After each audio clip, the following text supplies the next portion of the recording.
Как из Алматы доехать до Астаны на электромобиле? Нам часто поступают такие вопросы, поэтому давайте ответим поэтапно. Расстояние между южными и северными столицами составляет 1200 километров, на протяжении которых установлены зарядные станции Казак Energy Charge. Перед выездом зарядите автомобиль до полного на быстрой станции 154 в Алматы. Это обеспечит уверенное начало вашего путешествия. На этой зарядке вы спокойно доедете до Буты, где сможете подзарядиться на станции номер 11, расположенной на АЗС Казахойл.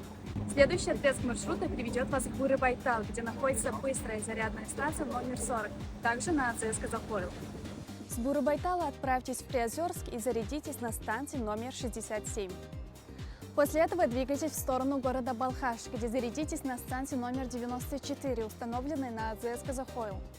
Затем путь лежит через Акшатау, где вас ждет очередная зарядная станция для подзарядки.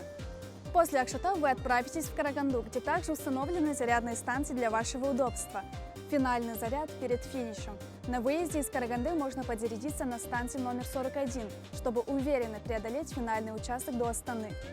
Увидеть все адреса зарядных станций, а также построить удобный маршрут вы можете в приложении V-Life.